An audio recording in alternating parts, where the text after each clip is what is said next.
ಶ್ರೀಮತಿ ತಸ್ನಿಂ ಕೌಸರ್ ಮನ್ಯ, ಚಿಕ್ಕಮಗಳೂರಿನ IDSG ಸರ್ಕಾರಿ ಕಾಲೇಜಿನಲ್ಲಿ ರಾಜ್ಯಶಾಸ್ತ್ರ ವಿಭಾಗದಲ್ಲಿ ಸಹ ಪ್ರಾಧ್ಯಾಪಕಿಯಾಗಿ ಕಾರ್ಯನಿರ್ವಹಿಸ್ತಾ ಇದ್ದೀನಿ.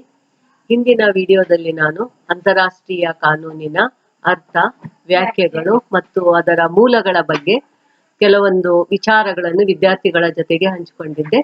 ಈ ಅಂತಾರಾಷ್ಟ್ರೀಯ ಕಾನೂನು ಇದು ಕುವೆಂಪು ವಿಶ್ವವಿದ್ಯಾನಿಲಯದ BA 6ನೇ ಸೆಮಿಸ್ಟರ್ ವಿದ್ಯಾರ್ಥಿಗಳಿಗೆ ಸಂಬಂಧಪಟ್ಟಂತಹ ವಿಷಯವಾಗಿದೆ. ಅದರ ಮುಂದುವರೆದ ಭಾಗ ಅಂದರೆ ಅಂತಾರಾಷ್ಟ್ರೀಯ ಕಾನೂನು ಹಾಗೂ ರಾಷ್ಟ್ರೀಯ ಕಾನೂನಿನ ನಡುವಿನ ವ್ಯತ್ಯಾಸ, difference between the international law and the national law. ಅದರ ನಂತರ ಅಂತಾರಾಷ್ಟ್ರೀಯ ಕಾನೂನು ನಿಜವಾಗಿಯೂ ಒಂದು ಕಾನೂನೇ, ಇದರ ಬಗ್ಗೆ ಕೆಲವೊಂದು ವಿಚಾರಗಳನ್ನು ವಿದ್ಯಾರ್ಥಿಗಳ ಜೊತೆಗೆ ನಾನು ಹಂಚಿಕೊಳ್ತಾ ಇದ್ದೀನಿ. ಹಾಗಿದ್ರೆ ನಾವು ಹಿಂದಿನ ವಿಡಿಯೋದಲ್ಲಿ ನಾವು ನೋಡಿದ ಹಾಗೆ ಅಂತಾರಾಷ್ಟ್ರೀಯ ಕಾನೂನು ಅಂದರೆ ರಾಷ್ಟ್ರಗಳ ನಡುವಿನ ಸಂಬಂಧ ಹಾಗೂ ವ್ಯವಹಾರ ಸುಸೂತ್ರವಾಗಿ ನಡೆಯಬೇಕೆನ್ನುವ ಉದ್ದೇಶದಿಂದ ರಚಿಸಲ್ಪಟ್ಟ ನಿಯಮಗಳು ಅಂತಾರಾಷ್ಟ್ರೀಯ ಕಾನೂನು ಅಂತ ನಾವು ಅದನ್ನು ಅರ್ಥ ಮಾಡ್ಕೊಂಡಿದ್ದೀವಿ. ಹಾಗಾದ್ರೆ ಈ ಅಂತಾರಾಷ್ಟ್ರೀಯ ಕಾನೂನು ಮತ್ತು ರಾಷ್ಟ್ರೀಯ ಕಾನೂನಿಗೆ ಇರುವಂತಹ ವ್ಯತ್ಯಾಸಗಳು, ಮೊದಲನೆಯದಾಗಿ ನೋಡ್ಬೇಕು ಅಂದರೆ ಅಂತಾರಾಷ್ಟ್ರೀಯ ಕಾನೂನು ಇದು ರಾಷ್ಟ್ರಗಳ ನಡುವಿನ ಸಂಬಂಧ ವ್ಯವಹಾರಗಳಿಗೆ ಅನ್ವಯವಾಗುವಂತಹ ಕಾನೂನು. ಹಾಗಾದರೆ ರಾಷ್ಟ್ರೀಯ ಕಾನೂನು ಯಾವುದಕ್ಕೆ ಸಂಬಂಧಿಸಿದೆ? ರಾಷ್ಟ್ರೀಯ ಕಾನೂನು ತನ್ನ ರಾಷ್ಟ್ರದೊಳಗಡೆ ವ್ಯಕ್ತಿಗಳು ಮತ್ತು ಅವರ ವ್ಯವಹಾರಕ್ಕೆ ಸಂಬಂಧಿಸಿದೆ. ಅಂದರೆ ಪ್ರತಿಯೊಂದು ರಾಷ್ಟ್ರವು ತನ್ನ ರಾಷ್ಟ್ರದ ಒಳಗಡೆ ಆಂತರಿಕವಾಗಿ ಶಾಂತಿ ಸುವ್ಯವಸ್ಥೆಯನ್ನು ಕಾಪಾಡಲು ಕಾನೂನುಗಳನ್ನು ರಚನೆ ಮಾಡಿಕೊಂಡಿರ್ತದೆ. ಅದನ್ನೇ ನಾವು ಏನಂತ ಕರಿತೀವಿ? ರಾಷ್ಟ್ರೀಯ ಕಾನೂನು ಎಂದು ಅದನ್ನು ಕರೆಯುತ್ತೇವೆ. ಹಾಗಾಗಿ ಅಂತಾರಾಷ್ಟ್ರೀಯ ಕಾನೂನು ರಾಷ್ಟ್ರಗಳಿಗೆ ಸಂಬಂಧಪಟ್ಟರೆ, ರಾಷ್ಟ್ರೀಯ ಕಾನೂನು ರಾಷ್ಟ್ರದಲ್ಲಿ ಬರುವಂತಹ ಜನರು ಮತ್ತು ಅವರ ವ್ಯವಹಾರಕ್ಕೆ ಸಂಬಂಧಿಸಿದೆ. ಇದು ಮೊದಲನೆಯ ವ್ಯತ್ಯಾಸ. ಎರಡನೇದಾಗಿ ಅಂತಾರಾಷ್ಟ್ರೀಯ ಕಾನೂನು ರಾಷ್ಟ್ರಗಳ ನಡುವಿನ ವ್ಯವಹಾರದ ಮೇಲೆ ನಿಯಂತ್ರಣವನ್ನು ಸಾಧಿಸುವಂತಹ ಉದ್ದೇಶವನ್ನು ಹೊಂದಿದೆ. ಅಂದರೆ ಎರಡು ರಾಷ್ಟ್ರಗಳು ವ್ಯವಹಾರ ನಡೆಸಬೇಕಾದರೆ, ಎರಡು ಇರಬಹುದು ಅಥವಾ ಎರಡಕ್ಕಿಂತ ಹೆಚ್ಚು ರಾಷ್ಟ್ರಗಳು ಇರಬಹುದು, ಅವುಗಳು ವ್ಯವಹಾರ ನಡೆಸಬೇಕಾದರೆ ಆ ವ್ಯವಹಾರಗಳ ಮೇಲೆ ನಿಯಂತ್ರಣವನ್ನು ಸಾಧಿಸುವಂತಹ ಉದ್ದೇಶ ಅಂತಾರಾಷ್ಟ್ರೀಯ ಕಾನೂನು ಹೊಂದಿರ್ತದೆ. ಆದರೆ ರಾಷ್ಟ್ರೀಯ ಕಾನೂನು ಅದು ಆ ರಾಷ್ಟ್ರದ ವ್ಯಕ್ತಿಗಳ ನಡುವಿನ ವ್ಯವಹಾರಗಳನ್ನು ಮಾತ್ರ ನಿಯಂತ್ರಿಸುವ ಉದ್ದೇಶವನ್ನು ಹೊಂದಿದೆ. ನಂತರ ಮೂರನೇದಾಗಿ ಅಂತಾರಾಷ್ಟ್ರೀಯ ಕಾನೂನು ಸ್ವತಂತ್ರ ರಾಷ್ಟ್ರಗಳ ಬಾಹ್ಯ ಸಂಬಂಧವನ್ನು ನಿಯಂತ್ರಿಸುತ್ತದೆ. ಅಂದರೆ ಆಂತರಿಕ ಸಂಬಂಧವನ್ನು ರಾಷ್ಟ್ರೀಯ ಕಾನೂನು ನಿಯಂತ್ರಿಸಿದರೆ ಅದರ ಬಾಹ್ಯ ವ್ಯವಹಾರಗಳನ್ನು ಅಂತಾರಾಷ್ಟ್ರೀಯ ಕಾನೂನು ನಿಯಂತ್ರಿಸುತ್ತದೆ. ಹಾಗಾಗಿ ಅಂತಾರಾಷ್ಟ್ರೀಯ ಕಾನೂನು ಸ್ವತಂತ್ರ ರಾಷ್ಟ್ರಗಳ ಬಾಹ್ಯ ಸಂಬಂಧಗಳನ್ನು ನಿಯಂತ್ರಿಸುತ್ತದೆ. ರಾಷ್ಟ್ರೀಯ ಕಾನೂನು ರಾಜ್ಯ ಮತ್ತು ಅದರ ಪ್ರಜೆಗಳ ನಡುವಿನ ಸಂಬಂಧಗಳನ್ನು ಮತ್ತು ವ್ಯಕ್ತಿಗಳ ನಡವಳಿಕೆಯನ್ನು ನಿಯಂತ್ರಿಸುತ್ತದೆ. ನಂತರ ನಾಲ್ಕನೆಯದಾಗಿ ಅಂತಾರಾಷ್ಟ್ರೀಯ ಕಾನೂನಿನ ಒಂದು ಕ್ಷೇತ್ರ ಯಾವುದು ಅಂತ ಅಂದರೆ ಇಡೀ ವಿಶ್ವವೇ ಅಂತಾರಾಷ್ಟ್ರೀಯ ಕಾನೂನಿನ ಕ್ಷೇತ್ರವಾಗಿದೆ, ಅಂದರೆ ಅದರ ವ್ಯಾಪ್ತಿಯಾಗಿದೆ. ಆದರೆ ರಾಷ್ಟ್ರೀಯ ಕಾನೂನಿಗೆ ಆ ರಾಷ್ಟ್ರ ಮಾತ್ರ ಅದರ ಕ್ಷೇತ್ರ, ಅಂದರೆ ಅದರ ವ್ಯಾಪ್ತಿ ಆ ರಾಷ್ಟ್ರಕ್ಕೆ ಮಾತ್ರ ಸಂಬಂಧಪಟ್ಟಿದೆ. ಅಂದರೆ ಆಂತರಿಕವಾಗಿ ಆ ಗಡಿಯ ಒಳಗಡೆ ಮಾತ್ರ ಇದು ಅನ್ವಯವಾಗ್ತದೆ, ಗಡಿಯ ಹೊರಗಡೆ ಅನ್ವಯವಾಗುವುದು ಅಂತಾರಾಷ್ಟ್ರೀಯ ಕಾನೂನು. ಐದನೇದಾಗಿ ಅಂತಾರಾಷ್ಟ್ರೀಯ ಕಾನೂನು ವಿಶ್ವದಲ್ಲಿ ಶಾಂತಿ ಮತ್ತು ಸುವ್ಯವಸ್ಥೆಯನ್ನು ಸಾಧಿಸುವ ಪ್ರಮುಖ ಉದ್ದೇಶವನ್ನು ಹೊಂದಿದೆ.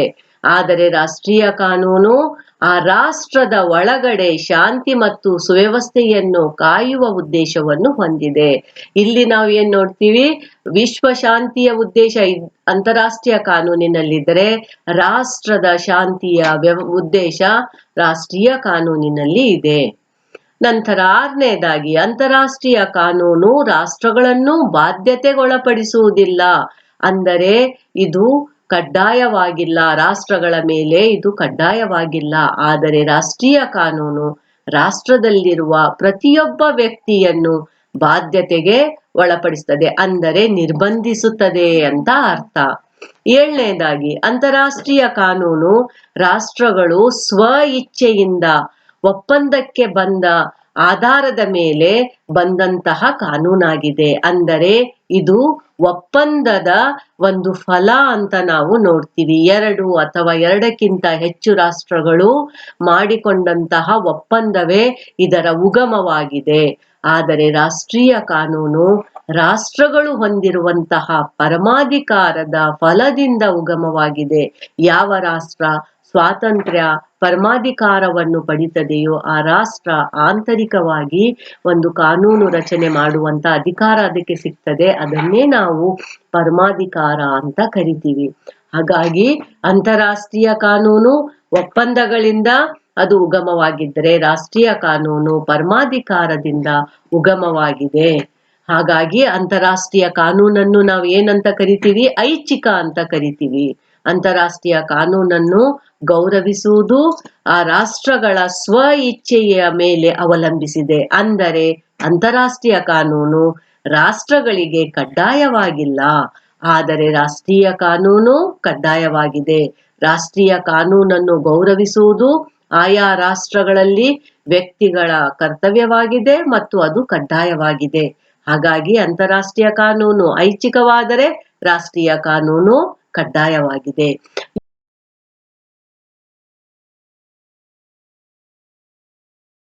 ಒಂಬತ್ತನೇದಾಗಿ, ಇದನ್ನು ಉಲ್ಲಂಘಿಸಿದಂತಹ ರಾಷ್ಟ್ರಗಳು ನಿರ್ಬಂಧನಾ ವ್ಯಾಪ್ತಿಗೆ ಬರುವುದಿಲ್ಲ. ಅಂದರೆ ಆ ರಾಷ್ಟ್ರಗಳು ಶಿಕ್ಷೆಗೆ ಒಳಪಡುವುದಿಲ್ಲ. ಏಕೆಂದರೆ ಅಂತಾರಾಷ್ಟ್ರೀಯ ವ್ಯವಹಾರದಲ್ಲಿ ತೊಡಗಿದಂತಹ ಪ್ರತಿಯೊಂದು ರಾಷ್ಟ್ರಕ್ಕೂ ತನ್ನದೇ ಆದಂತಹ ಸ್ವಾತಂತ್ರ್ಯ ಪರಮಾಧಿಕಾರ ಇರುವುದರಿಂದ ಅದರ ಬಾಹ್ಯ ವ್ಯವಹಾರಗಳನ್ನು ಬೇರೆ ಬೇರೆ ರಾಷ್ಟ್ರಗಳು ಪ್ರಶ್ನಿಸುವಂತೆ ಇರುವುದಿಲ್ಲ. ಹಾಗಾಗಿ ಅವುಗಳು ಯಾವುದೇ ರೀತಿಯಾಗಿ ನಿರ್ಬಂಧನ ವ್ಯಾಪ್ತಿಗೆ ಒಳಪಡುವುದಿಲ್ಲ ಮತ್ತು ಶಿಕ್ಷೆಗೆ ಒಳಪಡುವುದಿಲ್ಲ ಅಂತ ನಾವು ಇಲ್ಲಿ ಗಮನಿಸ್ತೀವಿ. ಹಾಗೆಯೇ ನಾವು ರಾಷ್ಟ್ರೀಯ ಕಾನೂನಿಗೆ ಬಂದಾಗ ಇದನ್ನು ಉಲ್ಲಂಘಿಸಿದರೆ ಶಿಕ್ಷೆ ಕಡ್ಡಾಯ. ಇದನ್ನು ವ್ಯಕ್ತಿಗಳು ಉಲ್ಲಂಘಿಸಿದರೆ ಅಥವಾ ಸಂಸ್ಥೆಗಳು ಉಲ್ಲಂಘಿಸಿದರೂ ಸಹ ಇದಕ್ಕೆ ಶಿಕ್ಷೆ ಕಡ್ಡಾಯವಾದದ್ದು. ಯಾಕೆಂದ್ರೆ ಇದು ಕಡ್ಡಾಯವಾಗಿದೆ. ನಂತರ 10ನೇದಾಗಿ, ಅಂತಾರಾಷ್ಟ್ರೀಯ ಕಾನೂನನ್ನು ಅನುಷ್ಠಾನಗೊಳಿಸುವಂತಹ ಯಾವುದೇ ಮಾಪನ ಅಥವಾ ಸಾಧನ ವಿಶ್ವದಲ್ಲಿ ಇಲ್ಲ. ಅಂದರೆ ವಿಶ್ವ ಸರ್ಕಾರವಾಗಲಿ ಇಂತಹ ಯಾವುದೇ ಒಂದು ಸಂಸ್ಥೆಯನ್ನು ಅಂತಾರಾಷ್ಟ್ರೀಯ ಕಾನೂನನ್ನು ಅನುಷ್ಠಾನಗೊಳಿಸುವಂತಹ ಒಂದು ಸಂಸ್ಥೆಯನ್ನು ನಾವು ಕಾಣುವುದಿಲ್ಲ. ಆದರೆ ರಾಷ್ಟ್ರೀಯ ಕಾನೂನಿಗೆ ಬಂದಾಗ ಅದನ್ನು ಅನುಷ್ಠಾನಗೊಳಿಸಲು ಸರ್ಕಾರ ಸಾಧನ ಯಂತ್ರವಾಗಿ ಕಾರ್ಯನಿರ್ವಹಿಸುತ್ತದೆ. 11ನೇದಾಗಿ, ಅಂತಾರಾಷ್ಟ್ರೀಯ ಕಾನೂನು ಮುಂದುವರಿಬೇಕು ಅಂದರೆ ರಾಷ್ಟ್ರಗಳಲ್ಲಿನ ನಂಬಿಕೆ ಮತ್ತು ಸಂಘಟಿತ ಅಭಿಪ್ರಾಯ ಹಾಗೂ ರಾಷ್ಟ್ರಗಳು ಏನು ತಮ್ಮ ಅಭ್ಯಾಸ ಫಲದಿಂದಲೇ ಅದನ್ನು ಅನುಸರಿಸುತ್ತವೆಯೇ ವಿನಃ ಯಾವುದೇ ಶಿಕ್ಷೆ ಅಥವಾ ಶಕ್ತಿಯ ಭಯದಿಂದ ಅಲ್ಲ. ಆದರೆ ರಾಷ್ಟ್ರೀಯ ಕಾನೂನಿನ ಮುಂದುವರಿಕೆಗೆ ಅದರ ಹಿಂದಿರುವಂತಹ ಶಕ್ತಿ ಮತ್ತು ಉದ್ದೇಶ ಪ್ರಮುಖವಾದದ್ದು. ಯಾಕೆಂದ್ರೆ ಆ ಶಕ್ತಿ ಯಾವುದು? ಅದನ್ನು ಉಲ್ಲಂಘನೆ ಮಾಡಿದ್ರೆ ಶಿಕ್ಷೆಯನ್ನು ಕೊಡ್ತಾರೆ ಮತ್ತು ಅದನ್ನು ಕಡ್ಡಾಯ ಎನ್ನುವಂತ ಉದ್ದೇಶ ಅದರಲ್ಲಿ ಕಾಣ್ತೀವಿ. ಹಾಗಾಗಿ ರಾಷ್ಟ್ರೀಯ ಕಾನೂನನ್ನು ಅದರ ಹಿಂದಿರುವಂತಹ ಶಕ್ತಿ ಮತ್ತು ಉದ್ದೇಶದಿಂದಾಗಿ ಅದನ್ನು ಪಾಲಿಸಲೇಬೇಕಾಗ್ತದೆ. ಕೊನೆಯದಾಗಿ ಹೇಳ್ಬೇಕು ಅಂದ್ರೆ ಅಂತಾರಾಷ್ಟ್ರೀಯ ಕಾನೂನನ್ನು ಅನುಷ್ಠಾನಗೊಳಿಸಲು ಪರಮಾಧಿಕಾರ ಹೊಂದಿರುವಂತಹ ಸರ್ಕಾರ ಇಲ್ಲ. ಆದರೆ ರಾಷ್ಟ್ರೀಯ ಕಾನೂನನ್ನು ಅನುಷ್ಠಾನಗೊಳಿಸಲು ಪರಮಾಧಿಕಾರವುಳ್ಳ ರಾಜ್ಯನೂ ಇದೆ ಹಾಗೂ ಸರ್ಕಾರನೂ ಇದೆ. ಹಾಗಾಗಿ ನಾವು ಈ ರೀತಿಯಲ್ಲಿ ಅಂತಾರಾಷ್ಟ್ರೀಯ ಕಾನೂನು ಮತ್ತು ರಾಷ್ಟ್ರೀಯ ಕಾನೂನಿನ ನಡುವೆ ಇರುವಂತಹ ವ್ಯತ್ಯಾಸಗಳನ್ನು ಗಮನಿಸ್ತೀವಿ. ರಾಷ್ಟ್ರೀಯ ಕಾನೂನು ಇದು ರಾಷ್ಟ್ರದ ಒಳಗಡೆ ಶಾಂತಿ ಸುವ್ಯವಸ್ಥೆಯನ್ನು ತರುವಂತಹ ಉದ್ದೇಶವನ್ನು ಹೊಂದಿದ್ರೆ, ಅಂತಾರಾಷ್ಟ್ರೀಯ ಕಾನೂನು ವಿಶ್ವ ಶಾಂತಿ ವಿಶ್ವದಲ್ಲಿ ಒಂದು ಸುವ್ಯವಸ್ಥೆಯನ್ನು ತರುವಂತಹ ಉದ್ದೇಶ ಅದು ಹೊಂದಿದೆ. ಇದರ ನಂತರ ಹಾಗಾದರೆ ರಾಷ್ಟ್ರೀಯ ಕಾನೂನು ಮತ್ತು ಅಂತಾರಾಷ್ಟ್ರೀಯ ಕಾನೂನಿನ ನಡುವೆ ಇರುವಂತಹ ವ್ಯತ್ಯಾಸಗಳನ್ನು ಗಮನಿಸಿದಾಗ ನಮ್ಮಲ್ಲಿ ಒಂದು ಪ್ರಶ್ನೆ ಉದ್ಭವ ಆಗ್ತದೆ. ಅಂತಾರಾಷ್ಟ್ರೀಯ ಕಾನೂನು ನಿಜವಾಗಿಯೂ ಕಾನೂನೇ? Is international law a true law? ಇದರ ಬಗ್ಗೆ ನಮ್ಮಲ್ಲಿ ಒಂದು ಸಂದೇಹ ಬರ್ತದೆ. ಹಾಗಾಗಿ ಅಂತಾರಾಷ್ಟ್ರೀಯ ಕಾನೂನಿನ ಶಾಸನಾತ್ಮಕ ಸ್ವರೂಪದ ಬಗ್ಗೆ ನ್ಯಾಯ ಪಂಡಿತರಲ್ಲಿ ಭಿನ್ನಾಭಿಪ್ರಾಯಗಳು ಇವೆ. ಕೆಲವರು ಅದು ನಿಜ ಅರ್ಥದಲ್ಲಿ ಕಾನೂನು ಅಲ್ಲವೆಂದು, ಮತ್ತೆ ಕೆಲವರು ಅದು ನಿಜವಾದ ಕಾನೂನು ಎಂದು ಅದನ್ನು ವಾದಿಸುತ್ತಾರೆ. ಕಾನೂನಿನ ವಿಶ್ಲೇಷಣಾ ಪಂಥಕ್ಕೆ ಸೇರಿದಂತಹ John Austin, Holland, Bentham, Hobbes, Pufendorf, Lord Salisbury, Coleridge ಮೊದಲಾದವರು ಅಂತಾರಾಷ್ಟ್ರೀಯ ಕಾನೂನು ನಿಜವಾದ ಅರ್ಥದಲ್ಲಿ ಕಾನೂನು ಅಲ್ಲ ಅಂತ ಅದನ್ನು ಅಭಿಪ್ರಾಯ ಪಟ್ಟಿದ್ದಾರೆ. ಈ ಎಲ್ಲ ಒಂದು ವಿಶ್ಲೇಷಣಾ ಪಂಥಕ್ಕೆ ಸೇರಿದಂತಹ ಈ ಒಂದು ತತ್ವಜ್ಞಾನಿಗಳು ತಮ್ಮ ವಾದವನ್ನು ಸಮರ್ಥಿಸುವುದಕ್ಕಾಗಿ ಕೆಲವು ಕಾರಣಗಳನ್ನು ಅವರು ಕೊಟ್ಟಿದ್ದಾರೆ. ಹಾಗಾದ್ರೆ ಅವರು ಕೊಟ್ಟಂತಹ ಕಾರಣಗಳು ಯಾವುದು ಅದನ್ನು ಗಮನಿಸೋಣ. ಅವರ ಪ್ರಕಾರ ಮೊದಲನೇದಾಗಿ ಕಾನೂನು ಯಾವಾಗಲೂ ಒಂದು ನಿರ್ದಿಷ್ಟ ರಾಜಕೀಯ ಪರಮಾಧಿಕಾರದಿಂದ ರಚಿಸಲ್ಪಟ್ಟಿರ್ತದೆ. ನಂತರ ಅದು ಶಾಸಕಾಂಗದಿಂದ ಅಂಗೀಕೃತವಾಗಿರ್ತದೆ. ಈ ವಿಶ್ಲೇಷಣಾ ಪಂಥಕ್ಕೆ ಸೇರಿದಂತವರು ಈ ವಾದ ಮಂಡಿಸುತ್ತಾರೆ. ಒಂದು ಕಾನೂನು ಅದು ಕಾನೂನು ಅಂತ ಕರೆಸ್ಕೊಳ್ಬೇಕು ಅಂತ ಅಂದರೆ ಅದು ರಾಜಕೀಯ ಪರಮಾಧಿಕಾರದಿಂದ ರಚಿಸಲ್ಪಟ್ಟಿರ್ತದೆ. ಅಂದರೆ ಒಂದು ರಾಜ್ಯಕ್ಕೆ ಪರಮಾಧಿಕಾರ ಸಿಕ್ಕಾಗ ಅದು ಸರ್ಕಾರದ ಮೂಲಕ ಕಾನೂನನ್ನು ರಚನೆ ಮಾಡ್ತದೆ. ಹಾಗಾಗಿ ಶಾಸಕಾಂಗದಿಂದ ಅದು ಅಂಗೀಕೃತವಾಗ್ತದೆ. ಆದರೆ ಈ ಲಕ್ಷಣ ನಾವು ಅಂತಾರಾಷ್ಟ್ರೀಯ ಕಾನೂನಿನಲ್ಲಿ ಕಾಣುವುದಿಲ್ಲ. ಯಾಕೆಂದ್ರೆ ಅಂತಾರಾಷ್ಟ್ರೀಯ ಕಾನೂನನ್ನು ರಚನೆ ಮಾಡುವಂತಹ ಸರ್ಕಾರನೂ ಇಲ್ಲ ಮತ್ತು ಅದನ್ನು ಅಂಗೀಕರಿಸುವಂತಹ ಶಾಸಕಾಂಗನೂ ಇಲ್ಲ. ಹಾಗಾಗಿ ಆಸ್ಟಿನ್ ಅಭಿಪ್ರಾಯದಲ್ಲಿ ಕಾನೂನು ಒಬ್ಬ ವರಿಷ್ಠ ವ್ಯಕ್ತಿಯು ಕನಿಷ್ಠ ವ್ಯಕ್ತಿಗೆ ನೀಡುವ ಆಜ್ಞೆ ಆಗಿದೆ. ಅಂದರೆ ಕಾನೂನು ಶಾಸನೀಯ ಪರಮಾಧಿಕಾರವುಳ್ಳ ಶಾಸಕಾಂಗದಿಂದ ಅಂಗೀಕೃತವಾಗಿರ್ತದೆ. ಆದರೆ ಅಂತಾರಾಷ್ಟ್ರೀಯ ಕಾನೂನು ಯಾವುದೊಂದು ಶಾಸಕಾಂಗದಿಂದ ರಚಿಸಲ್ಪಟ್ಟಿರುವುದಿಲ್ಲ. ಆ ಕಾರಣದಿಂದ ಅಂತಾರಾಷ್ಟ್ರೀಯ ಕಾನೂನನ್ನು ರಚಿಸಿ ಕಾರ್ಯಗತಗೊಳಿಸಲು ಜಾಗತಿಕ ರಂಗದಲ್ಲಿ ಅಂದರೆ ವಿಶ್ವದಲ್ಲಿ ಒಂದು ನಿರ್ದಿಷ್ಟ ರಾಜಕೀಯ ಪರಮಾಧಿಕಾರವುಳ್ಳ ಸಂಸ್ಥೆ ಇಲ್ಲ. ಹಾಗಾಗಿ ಅಂತಾರಾಷ್ಟ್ರೀಯ ಕಾನೂನಿಗೆ ಕಾನೂನಿನ ಲಕ್ಷಣ ಇಲ್ಲ. ಇಲ್ಲಿ ವಿಶ್ಲೇಷಣಾ ಪಂಥದವರು ಕೊಟ್ಟಿರುವಂತಹ ಮೊದಲನೆಯ ಒಂದು ಕಾರಣ ಏನು?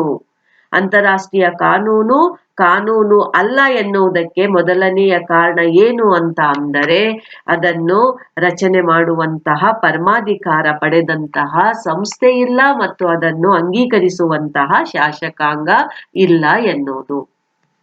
ಈಗ ಎರಡನೆಯ ಒಂದು ಕಾರಣವನ್ನು ಗಮನಿಸೋಣ. ಎರಡನೆಯದಾಗಿ ರಾಷ್ಟ್ರೀಯ ಕಾನೂನನ್ನು ಕಾರ್ಯಗತಗೊಳಿಸಲು ಸರ್ಕಾರದ ಪ್ರಮುಖ ಅಂಗವಾದ ಒಂದು ಕಾರ್ಯಾಂಗವಿದೆ. ಆದರೆ ಅಂತಾರಾಷ್ಟ್ರೀಯ ಕಾನೂನನ್ನು ಕಾರ್ಯಗತಗೊಳಿಸಲು ಯಾವ ವಿಧವಾದ ಅಂತಾರಾಷ್ಟ್ರೀಯ ಕಾರ್ಯಾಂಗವಿಲ್ಲ. ಅಂದರೆ ಮೊದಲನೆಯದ್ರಲ್ಲಿ ನಾವು ಶಾಸಕಾಂಗ ಇಲ್ಲ ಅಂತ ನೋಡಿದ್ವಿ, ಎರಡನೆಯ ಕಾರಣದಲ್ಲಿ ಕಾರ್ಯಾಂಗ ಇಲ್ಲ. ವಿಶ್ವಸಂಸ್ಥೆಯನ್ನು ಒಂದು ವೇಳೆ ನಾವು ಅಂತಹ ಸಂಸ್ಥೆ ಎಂದು ಭಾವಿಸಿದರೂ ಅದರ ಸದಸ್ಯತ್ವವನ್ನು ಎಲ್ಲಾ ರಾಷ್ಟ್ರಗಳು ಹೊಂದಿಲ್ಲ. ಯಾಕೆಂದ್ರೆ ವಿಶ್ವಸಂಸ್ಥೆಯಲ್ಲಿ ಸ್ವಾತಂತ್ರ್ಯ ಪಡೆದಂತಹ ರಾಷ್ಟ್ರಗಳಿಗೆ ಮಾತ್ರ ಸದಸ್ಯತ್ವ ಕೊಡಲಾಗಿದೆ. ಎಲ್ಲಾ ರಾಷ್ಟ್ರಗಳು ವಿಶ್ವಸಂಸ್ಥೆಯ ಸದಸ್ಯತ್ವವನ್ನು ಪಡೆದಿಲ್ಲ. ಹಾಗೂ ವಿಶ್ವಸಂಸ್ಥೆಯು ಸಾರ್ವಭೌಮ ರಾಷ್ಟ್ರಗಳ ಮೇಲೆ ಅಂತಾರಾಷ್ಟ್ರೀಯ ಕಾನೂನಿನ ನಿಯಮಗಳನ್ನು ಒತ್ತಾಯಪೂರ್ವಕವಾಗಿ ಜಾರಿಗೊಳಿಸುವಂತೆ ಇಲ್ಲ.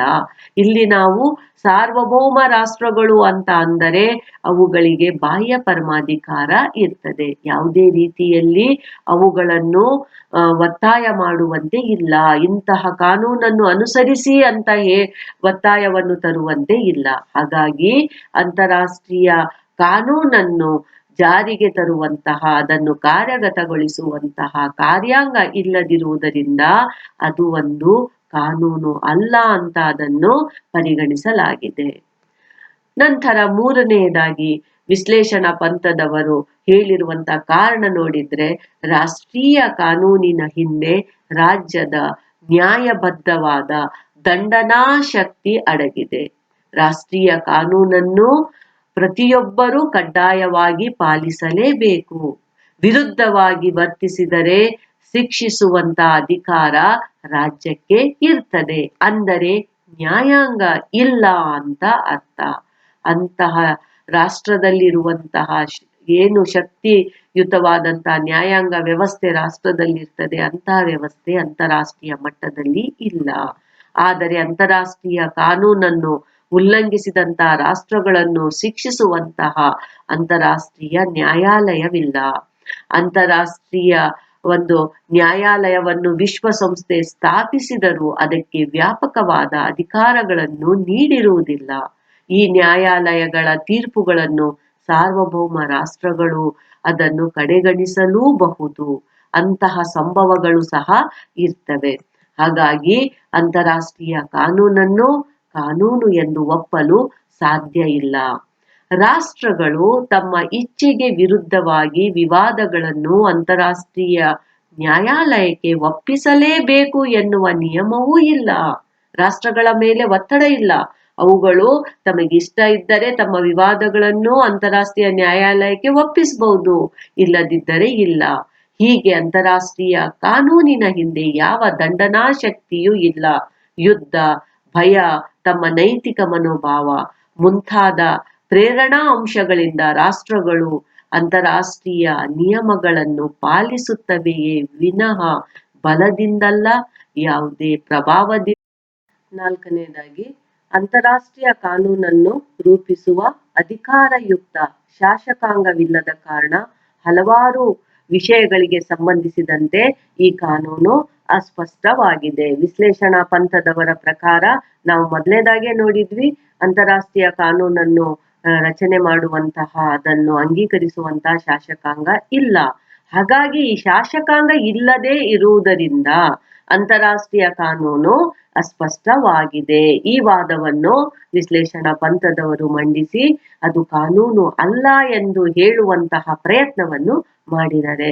ರಾಷ್ಟ್ರಗಳು ಅಂತಾರಾಷ್ಟ್ರೀಯ ಕಾನೂನಿನ ಅಸ್ಪಷ್ಟತೆ ಮತ್ತು ದೋಷಯುಕ್ತ ಅಂಶಗಳನ್ನು ತಮ್ಮ ಅನುಕೂಲಕ್ಕೆ ತಕ್ಕಂತೆ ಬಳಸ್ಕೊಳ್ತವೆ. ಯಾಕೆಂದ್ರೆ ಅದನ್ನು ಶಾಸಕಾಂಗ ಸ್ಪಷ್ಟೀಕರಣ ಕೊಡದೇ ಇರುವುದರಿಂದ ಅವುಗಳು ಏನ್ ಮಾಡ್ತವೆ, ತಮ್ಮ ಅನುಕೂಲಕ್ಕಾಗಿ ಅದಕ್ಕೆ ತಮ್ಮದೇ ಅರ್ಥ ವಿವರಣೆಯನ್ನು ಕೊಟ್ಟು ಅದನ್ನು ಬಳಸ್ಕೊಳ್ತವೆ. ಇಲ್ಲಿ ನಾವು ರಾಷ್ಟ್ರೀಯ ಕಾನೂನನ್ನು ನೋಡಿದಾಗ, ರಾಷ್ಟ್ರೀಯ ಕಾನೂನಿನಲ್ಲಿ ಅಸ್ಪಷ್ಟತೆ ಇದ್ದರೆ ಒಂದು ವೇಳೆ ಅದನ್ನು ಜಾರಿಗೆ ತರುವಂತಹ ಸಂದರ್ಭದಲ್ಲಿ ಸಂಬಂಧಪಟ್ಟಂತ ಅಧಿಕಾರಿಗಳಿಗೆ, ಸರ್ಕಾರಕ್ಕೆ ಏನೇ ತೊಂದರೆ ಆದರೂ ನಾವು ಏನ್ ಮಾಡ್ತೀವಿ, ಅದನ್ನು ನ್ಯಾಯಾಂಗದ ಮೂಲಕ ಸ್ಪಷ್ಟೀಕರಣವನ್ನು ಕೇಳ್ತೀವಿ. ಯಾಕೆಂದ್ರೆ ರಾಷ್ಟ್ರೀಯ ಕಾನೂನಿಗೆ ಅರ್ಥವಿವರಣೆ ಕೊಡುವಂತ ಅಧಿಕಾರ ನ್ಯಾಯಾಂಗಕ್ಕೆ ಇರ್ತದೆ. ಅಂತಹ ವ್ಯವಸ್ಥೆ ಇಲ್ಲಿ ಇಲ್ಲ ಎನ್ನುವುದನ್ನು ನಾವು ನೋಡ್ತೀವಿ. ಅಂತಾರಾಷ್ಟ್ರೀಯ ಕಾನೂನು ಯಾವುದೇ ರೀತಿಯಾದಂತಹ ಸ್ಪಷ್ಟೀಕರಣ ಪಡೆಯಲಿಕ್ಕೆ ಅದಕ್ಕೆ ಅವಕಾಶ ಇರುವುದಿಲ್ಲ. ಆದರೆ ನೈಜ ಕಾನೂನು ಸ್ಪಷ್ಟತೆ ಮತ್ತು ನಿರ್ದಿಷ್ಟತೆಯಿಂದ ಕೂಡಿರ್ತದೆ. ನೈಜ ಕಾನೂನು ಅಂದರೆ ನಮ್ಮ ರಾಷ್ಟ್ರೀಯ ಕಾನೂನು ಬರ್ತದೆ. ಆಗ ರಾಷ್ಟ್ರೀಯ ಕಾನೂನು ಸ್ಪಷ್ಟತೆ ಮತ್ತು ನಿರ್ದಿಷ್ಟತೆಯಿಂದ ಕೂಡಿರ್ತದೆ. ಅದರಲ್ಲಿ ದ್ವಂದ್ವಾರ್ಥ ಏನಾದ್ರೂ ಬಂದ್ರೆ ನಾವು ನ್ಯಾಯಾಂಗದ ಮೂಲಕ ಅದರ ಅರ್ಥ ವಿವರಣೆಯನ್ನು ಪಡಿತೀವಿ. ಅಂತಾರಾಷ್ಟ್ರೀಯ ಕಾನೂನಿಗೆ ಇಂತಹ ಲಕ್ಷಣ ಇಲ್ಲದಿರುವುದರಿಂದ ಅದನ್ನು ನಿಜವಾದ ಕಾನೂನೆಂದು ಪರಿಗಣಿಸಲಾಗದು. ಮುಂದುವರೆದು ಐದನೇದಾಗಿ, ಸಾರ್ವತ್ರಿಕವಾಗಿ ಅಂಗೀಕೃತವಾದ ಅಂತಾರಾಷ್ಟ್ರೀಯ ಕಾನೂನಿನ ನಿಯಮಗಳಿಲ್ಲದಿರುವುದರಿಂದ ಪ್ರತಿಯೊಂದು ರಾಷ್ಟ್ರವು ತನಗಿಷ್ಟ ಬಂದಂತೆ ವರ್ತಿಸುವುದು. ಅಂದರೆ ಎಲ್ಲರೂ ಒಪ್ಪುವಂತಹ ನಿಯಮಗಳು ಇಲ್ಲ. ಹಾಗಾಗಿ ರಾಷ್ಟ್ರಗಳು ಏನ್ ಮಾಡ್ತವೆ, ತಮ್ಮ ಇಷ್ಟದಂತೆ ವರ್ತನೆ ಮಾಡ್ತವೆಯೇ ವಿನಃ ಅಂತಾರಾಷ್ಟ್ರೀಯ ಕಾನೂನಿನ ನಿಯಮಗಳಿಗೆ ಅವರು ಬದ್ಧರಾಗಿರುವುದಿಲ್ಲ. ಅಂತಾರಾಷ್ಟ್ರೀಯ ಕಾನೂನಿನ ನಿಯಮಗಳು ಎಲ್ಲಿಯವರೆಗೆ ತಮ್ಮ ಹಿತಾಸಕ್ತಿಗಳಿಗೆ ಧಕ್ಕೆಯಾಗುವುದಿಲ್ಲವೋ ಅಲ್ಲಿಯವರೆಗೆ ರಾಷ್ಟ್ರಗಳು ಅವುಗಳನ್ನು ಪಾಲಿಸ್ತವೆ. ಯಾಕೆಂದ್ರೆ ರಾಷ್ಟ್ರಗಳು ತಮ್ಮ ಹಿತಾಸಕ್ತಿಗೆ ಆದ್ಯತೆ ಕೊಡ್ತವೆ. ಒಂದ್ ವೇಳೆ ಆ ಕಾನೂನು ಪಾಲಿಸಿದರೆ ತಮ್ಮ ಹಿತಾಸಕ್ತಿಗೆ, ಅಂದರೆ ತಮ್ಮ ರಾಷ್ಟ್ರದ ಗುರಿ ಉದ್ದೇಶಗಳಿಗೆ ಧಕ್ಕೆ ಆಗ್ತದೆ ಅಂತ ಅವುಗಳಿಗೆ ಕಂಡು ಬಂದ್ರೆ ರಾಷ್ಟ್ರಗಳು ಅದನ್ನು ಪಾಲಿಸುವುದಿಲ್ಲ. ತಮ್ಮ ಹಿತಾಸಕ್ತಿಗೆ ಅದು ಪೂರಕವಾಗಿದೆ ಅಂದಾಗ ಮಾತ್ರ ರಾಷ್ಟ್ರಗಳು ಏನ್ ಮಾಡ್ತವೆ, ಅದನ್ನು ಪಾಲಿಸ್ತವೆ. ಹೀಗೆ ತಮ್ಮ ಹಿತಾಸಕ್ತಿಗೆ ಧಕ್ಕೆಯಾಗುವಂತಹ ಅಂತಾರಾಷ್ಟ್ರೀಯ ಕಾನೂನಿನ ನಿಯಮಗಳನ್ನು ಉಲ್ಲಂಘನೆ ಮಾಡುವುದಕ್ಕೂ ರಾಷ್ಟ್ರಗಳು ಹಿಂಜರಿಯುವುದಿಲ್ಲ. ಯಾಕೆಂದ್ರೆ ಅವರು ಮೊದಲು ಯಾವುದಕ್ಕೆ ಆದ್ಯತೆ ಕೊಡಬೇಕು, ತಮ್ಮ ರಾಷ್ಟ್ರದ ಹಿತಾಸಕ್ತಿಗಳಿಗೆ. ಹಾಗಾಗಿ ಅಂತಹ ಹಿತಾಸಕ್ತಿಗೆ ಧಕ್ಕೆಯಾಗುವಂತಹ ಕಾನೂನನ್ನು ಅವುಗಳು ಉಲ್ಲಂಘನೆ ಮಾಡ್ತವೆ. ಹಾಗಾಗಿ ಅಂತಾರಾಷ್ಟ್ರೀಯ ಕಾನೂನು ಕಾನೂನು ಅಲ್ಲ ಎನ್ನುವುದಕ್ಕೆ ಈ ಕಾರಣವೂ ಇದೆ. ನಂತರ 6ನೇದಾಗಿ, ಯಾವ ಸಮಸ್ಯೆಗಳು ಅಂತಾರಾಷ್ಟ್ರೀಯ ಕಾನೂನಿನ ವ್ಯಾಪ್ತಿಯೊಳಗೆ ಬರುತ್ತವೆ, ಯಾವ ಸಮಸ್ಯೆಗಳು ಬರುವುದಿಲ್ಲ ಎಂಬುದನ್ನು ನಿರ್ಧರಿಸುವ ಹಕ್ಕು ರಾಷ್ಟ್ರಗಳಿಗೆ ಸೇರಿದೆ. ಅದನ್ನು ಅಂತಾರಾಷ್ಟ್ರೀಯ ಕಾನೂನು ಹೇಳಲ್ಲ. ಇದರ ವ್ಯಾಪ್ತಿಯಲ್ಲಿ ಇಂತಹ ವಿಷಯಗಳು ಬರ್ತವೆ, ಇಂತಹ ಸಮಸ್ಯೆಗಳು ಬರ್ತವೆ, ಇದನ್ನು ಎಲ್ಲೂ ಸ್ಪಷ್ಟೀಕರಣ ಅಂತಾರಾಷ್ಟ್ರೀಯ ಕಾನೂನಿನಲ್ಲಿ ನೀಡಿರುವುದಿಲ್ಲ. ಹಾಗಾಗಿ ಇದನ್ನು ಯಾರು ನಿರ್ಧರಿಸ್ತಾರೆ, ರಾಷ್ಟ್ರಗಳೇ ನಿರ್ಧರಿಸ್ತವೆ. ರಾಷ್ಟ್ರಗಳು ಒಂದು ವೇಳೆ ತಮ್ಮಲ್ಲಿರುವಂತಹ ವಿವಾದಗಳು ಇದ್ದರೂ ಅದನ್ನು ಏನ್ ಮಾಡ್ತವೆ, ಇದು ರಾಷ್ಟ್ರದ ಒಳಾಡಳಿತದ ವಿಚಾರ, ಇದನ್ನು ನಾವು ನಮ್ಮ ಆತ್ಮರಕ್ಷಣೆಗೆ ಕೈಗೊಂಡಂತಹ ಕ್ರಮ, ಇದನ್ನು ನಾವು ಅಂತಾರಾಷ್ಟ್ರೀಯ ನ್ಯಾಯಾಲಯದ ತೀರ್ಪಿಗೆ ಒಪ್ಪಿಸುವುದಿಲ್ಲ, ಅಂತಾರಾಷ್ಟ್ರೀಯ ನ್ಯಾಯಾಲಯದ ತೀರ್ಪಿಗೆ ಒಪ್ಪಿಸುವ ವಿವಾದ ಅಲ್ಲ ಅಂತ ಹೇಳಿ ಅವುಗಳು ಏನ್ ಮಾಡ್ತವೆ, ತಮ್ಮ ಸ್ವಹಿತ ಸಾಧನೆ ಮಾಡ್ಕೊಳ್ತವೆ. ಆ ವಿಷಯ ಅಂತಾರಾಷ್ಟ್ರೀಯ ಕಾನೂನಿನ ವ್ಯಾಪ್ತಿಯ ಒಳಗೆ ಬಂದರೂ ಸಹ ತಮ್ಮ ಹಿತಾಸಕ್ತಿಯನ್ನು ರಕ್ಷಣೆ ಮಾಡ್ಕೊಳ್ಳಿಕ್ಕೆ ರಾಷ್ಟ್ರಗಳು ಏನ್ ಮಾಡ್ತವೆ, ಇದು ನಮ್ಮ ಆಂತರಿಕ ವಿಚಾರ, ಬೇರೆಯವರು ಇದರಲ್ಲಿ ಯಾವುದೇ ರೀತಿಯಾಗಿ ಹಸ್ತಕ್ಷೇಪ ಮಾಡಬಾರದು, ಇಂತಹ ಒಂದು ಕಾರಣಗಳನ್ನು ಕೊಟ್ಟು ಅವುಗಳು ಅಂತಾರಾಷ್ಟ್ರೀಯ ಕಾನೂನನ್ನು ತಮ್ಮ ಅನುಕೂಲಕ್ಕೆ ತಕ್ಕಂತೆ ಬಳಸ್ಕೊಳ್ತವೆ. ಇಂತಹ ಸಮಸ್ಯೆಗಳು ಯಾವ ವ್ಯಾಪ್ತಿಗೆ ಬರುತ್ತವೆ ಎಂಬುದನ್ನು ಅಂತಾರಾಷ್ಟ್ರೀಯ ಕಾನೂನು ಪಡಿಸದಿರುವುದು ಇದಕ್ಕೆ ಕಾರಣವಾಗಿದೆ. ಆ ಕಾರಣದಿಂದ ರಾಷ್ಟ್ರಗಳು ಏನ್ ಮಾಡ್ತವೆ, ಅಂತಾರಾಷ್ಟ್ರೀಯ ಕಾನೂನನ್ನು ಉಲ್ಲಂಘಿಸುತ್ತವೆ. ಆದ್ದರಿಂದ ಜಾನ್ ಆಸ್ಟಿನ್ ಮತ್ತು ಬೆಂಬಲಿಗರು ಅಂತಾರಾಷ್ಟ್ರೀಯ ಕಾನೂನು ನಿಜವಾದ ಕಾನೂನು ಅಲ್ಲ ಅಂತ ನಾವು ಏನ್ ನೋಡಿದ್ವಿ, ಈ ಹಲವಾರು ಕಾರಣಗಳ ಮೂಲಕ ಅವರು ವಾದಿಸಿದ್ದಾರೆ. ಜಾನ್ ಆಸ್ಟಿನ್ ಇದನ್ನು ವಿಧಿವಿಹಿತ ಅಂತಾರಾಷ್ಟ್ರೀಯ ನೈತಿಕತೆ ಎಂದು ಕರೆದಿದ್ದಾರೆ. ಹಾಲೆಂಡ್ ಇದನ್ನು ಸೌಜನ್ಯದ ಕಾನೂನು ಎಂದು ಇದನ್ನು ಕರೆದಿರ್ತಾರೆ. ಅಂದರೆ ವಿಶ್ಲೇಷಣಾ ಪಂಥದವರ ಪ್ರಕಾರ ಅಂತಾರಾಷ್ಟ್ರೀಯ ಕಾನೂನು ನಿಜವಾದ ಕಾನೂನು ಅಲ್ಲ.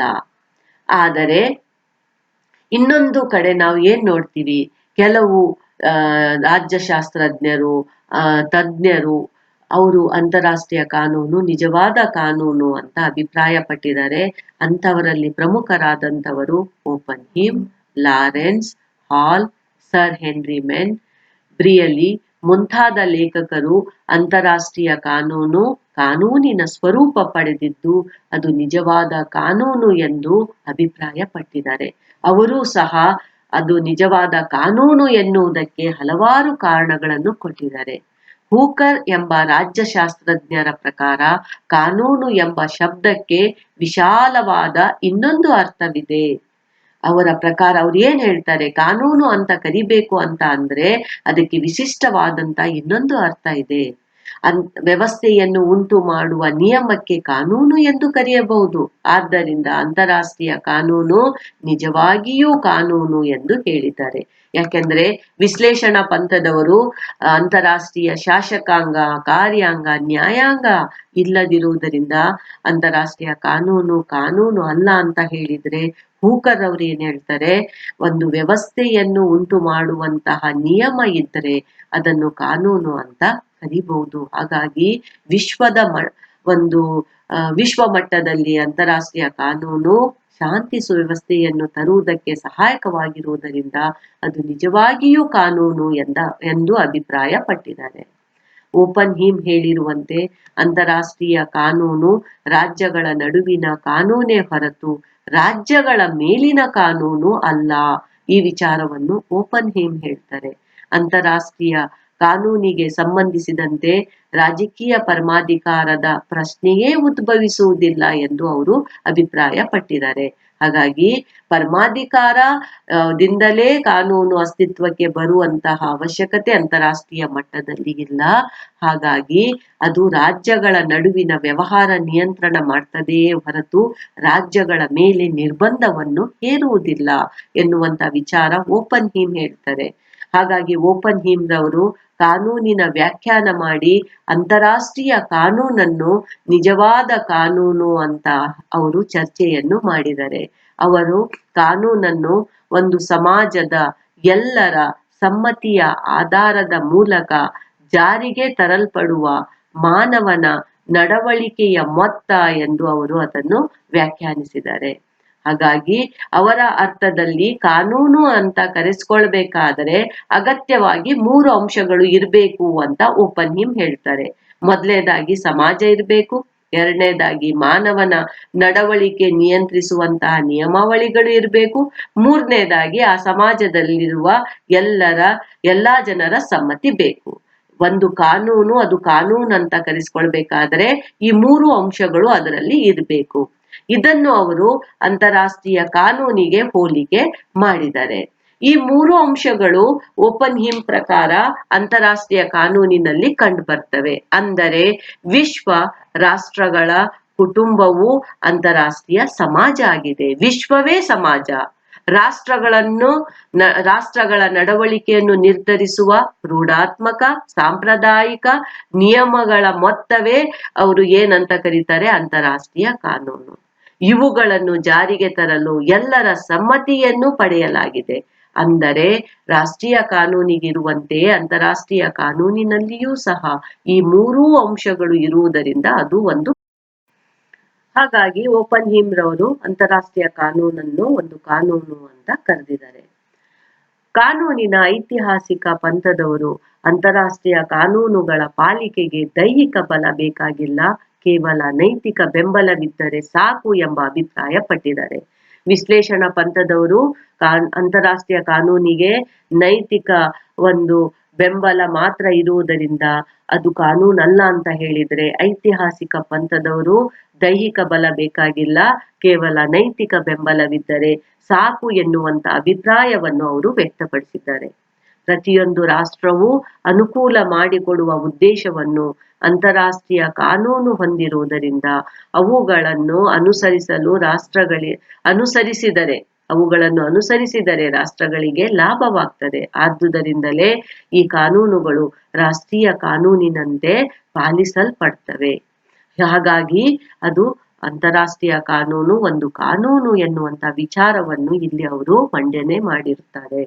ಇನ್ನು ಮೂರನೇದಾಗಿ ಅಂತಾರಾಷ್ಟ್ರೀಯ ಕಾನೂನನ್ನು ಎಲ್ಲಾ ರಾಷ್ಟ್ರಗಳು ಪಾಲಿಸುವಂತೆ ಮಾಡಲು ಜಾಗತಿಕ ಅಭಿಪ್ರಾಯವು ಅತ್ಯಂತ ಪ್ರಭಾವಶಾಲಿ ಶಕ್ತಿ ಹೊಂದಿದೆ. ಯಾಕೆಂದ್ರೆ ಅಂತಾರಾಷ್ಟ್ರೀಯ ಮಟ್ಟದಲ್ಲಿ ರಾಷ್ಟ್ರಗಳು ಅಂತಾರಾಷ್ಟ್ರೀಯ ಕಾನೂನಿಗೆ ಮಾನ್ಯತೆಯನ್ನು ಕೊಟ್ಟು ಅದರ ರೀತಿಯಲ್ಲಿಯೇ ಅವುಗಳು ವ್ಯವಹಾರಗಳನ್ನು ನಡೆಸ್ತಾ ಇರುವುದರಿಂದ ಅಂತಾರಾಷ್ಟ್ರೀಯ ಕಾನೂನಿಗೆ ಜಾಗತಿಕ ಅಭಿಪ್ರಾಯ ಇದೆ ಎನ್ನುವಂತ ವಿಚಾರ ನಮಗೆ ಇಲ್ಲಿ ಗೊತ್ತಾಗ್ತದೆ. ಇಂತಹ ಜಾಗತಿಕ ಅಭಿಪ್ರಾಯವನ್ನು ವಿಶ್ವಸಂಸ್ಥೆಯು ಕ್ರೋಢೀಕರಿಸ್ತದೆ. ವಿಶ್ವಸಂಸ್ಥೆಯು ತನ್ನ ಸದಸ್ಯ ರಾಷ್ಟ್ರಗಳನ್ನು ಈ ಕಾನೂನು ಪಾಲಿಸುವಂತೆ ಉತ್ತೇಜನವನ್ನು ಕೊಡ್ತದೆ. ಆದ್ದರಿಂದ ಅಂತಾರಾಷ್ಟ್ರೀಯವಾಗಿ ಸಾರ್ವಜನಿಕ ಅಭಿಪ್ರಾಯಕ್ಕೆ ಹೆದರಿ ಎಲ್ಲಾ ರಾಷ್ಟ್ರಗಳು ಅಂತಾರಾಷ್ಟ್ರೀಯ ಕಾನೂನನ್ನು ಪಾಲಿಸುವುದರಿಂದ ಅಂತಾರಾಷ್ಟ್ರೀಯ ಕಾನೂನುಗಳನ್ನು ಕಾನೂನು ಎಂದೇ ಅದನ್ನು ಹೇಳಬಹುದು.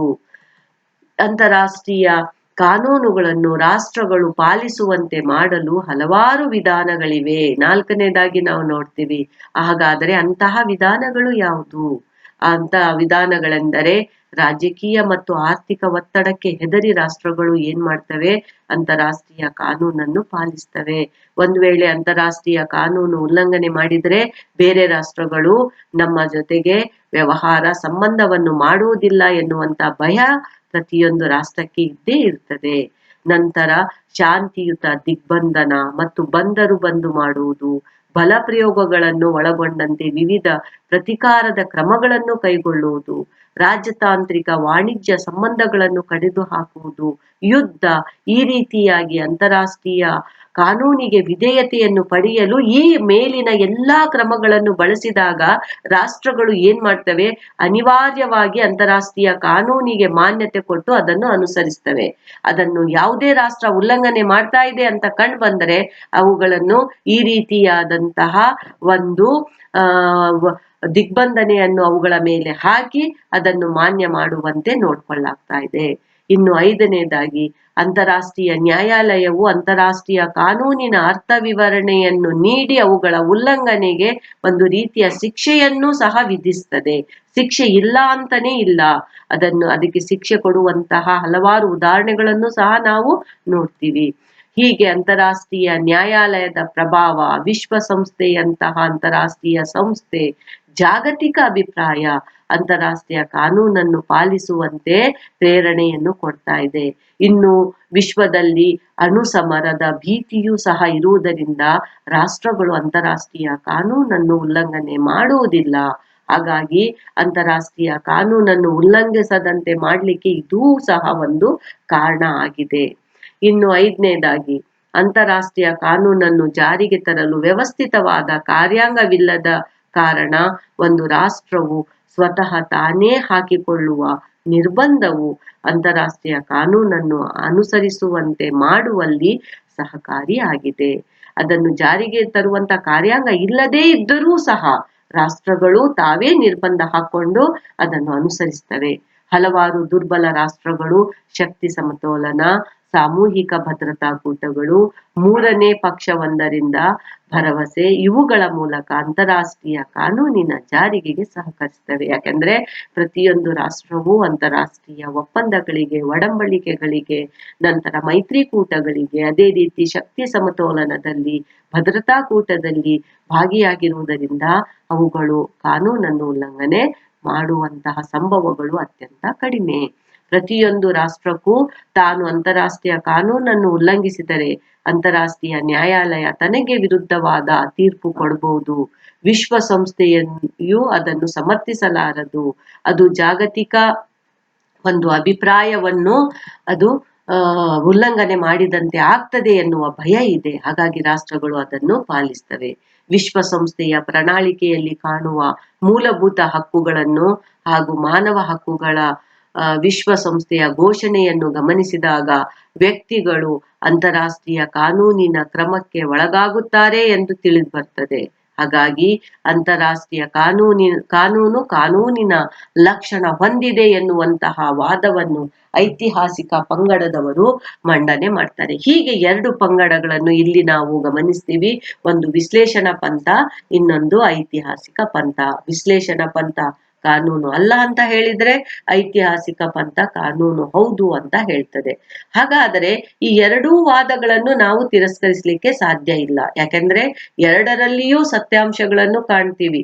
ಆದರೆ ಅಂತಾರಾಷ್ಟ್ರೀಯ ಕಾನೂನು ನಿಜವಾದ ಕಾನೂನು ಎಂದು ಒಪ್ಪಿಕೊಂಡರೂ ಅದನ್ನು ಅಶಕ್ತವಾದ ಕಾನೂನು ಎಂದು ಅದನ್ನು ಕರೆಯಲಾಗಿದೆ. ಇದು ವಾಸ್ತವ ಸಂಗತಿ ಆಗಿದೆ. ಅದಕ್ಕೆ ಕಾರಣ ಏನು ಅಂತ ಅಂದ್ರೆ, ಅಂತಾರಾಷ್ಟ್ರೀಯ ಕಾನೂನನ್ನು ಜಾರಿಗೆ ತರಲು ಒಂದು ವ್ಯವಸ್ಥಿತ ಸಂಸ್ಥೆ ಇಲ್ಲದಿರುವುದು ಮತ್ತು ಅದು ಬಂಧನಕಾರಿಯಾಗಿಲ್ಲದೆ ಇರುವುದು ಸಹ ಇದಕ್ಕೆ ಕಾರಣ ಆಗಿದೆ. ಹಾಗಾಗಿ ಅಂತಾರಾಷ್ಟ್ರೀಯ ಕಾನೂನನ್ನು ಒಂದು ಅಶಕ್ತ ಕಾನೂನು ಅಂತ ಅದನ್ನು ಪರಿಗಣಿಸಲಾಗಿದೆ. ಅದು ನಿಜವಾದ ಕಾನೂನು ಆಗಿಲ್ಲ, ಆದರೆ ಅದು ಅಶಕ್ತವಾದಂತಹ, ದುರ್ಬಲವಾದಂತಹ ಕಾನೂನು ಅಂತ ಅದನ್ನು ಕರೆಯಲಾಗಿದೆ. ಈ ಕಾರಣದಿಂದಾಗಿ ಅಂತಾರಾಷ್ಟ್ರೀಯ ಕಾನೂನು ನಿಜವಾಗಿಯೂ ಕಾನೂನಾಗಿದೆ, ಆದರೆ ಅದು ದುರ್ಬಲ ಹಾಗೂ ಅಶಕ್ತ ಕಾನೂನು ಎಂದು ಅದನ್ನು ಕರೆಯಲಾಗಿದೆ. ಇಲ್ಲಿಯ ತನಕ ನಾವು ಏನು ಅಂತಾರಾಷ್ಟ್ರೀಯ ಕಾನೂನು ನಿಜವಾಗಿ ಕಾನೂನು ಹೌದು ಅಲ್ಲ ಎನ್ನುವುದರ ಬಗ್ಗೆ ವಾದ ವಿವಾದಗಳನ್ನು ನಾವು ಗಮನಿಸಿ ಅದರ ಆಧಾರದ ಮೇಲೆ ಅಂತಾರಾಷ್ಟ್ರೀಯ ಕಾನೂನನ್ನು ಒಂದು ಅಶಕ್ತ, ದುರ್ಬಲ ಕಾನೂನು ಎನ್ನುವುದಾಗಿ ಅದನ್ನು ಗಮನಿಸಿದ್ದೇವೆ. ಈ ಒಂದು ವಿಷಯಕ್ಕೆ ಸಂಬಂಧಪಟ್ಟ ಹಾಗೆ ಕುವೆಂಪು ವಿಶ್ವವಿದ್ಯಾನಿಲಯದ ಅಂತಾರಾಷ್ಟ್ರೀಯ ಸಂಬಂಧಗಳು ಎನ್ನುವ ಪತ್ರಿಕೆಯಲ್ಲಿ ರಾಜ್ಯಶಾಸ್ತ್ರದ ವಿದ್ಯಾರ್ಥಿಗಳಿಗೆ ಸಂಬಂಧಪಟ್ಟಂತೆ ಒಂದು 15 ಮಾರ್ಕ್ಸಿನ ಪ್ರಶ್ನೆಗಳನ್ನು ಕೇಳುವಂತಹ ಸಂಭವ ಇರ್ತದೆ. ಹಾಗಾಗಿ ವಿದ್ಯಾರ್ಥಿಗಳಿಗೆ ಇದು ಅನುಕೂಲಕರ ಆಗಲಿ ಎಂದು ಬಯಸ್ತೇನೆ. ಧನ್ಯವಾದಗಳು.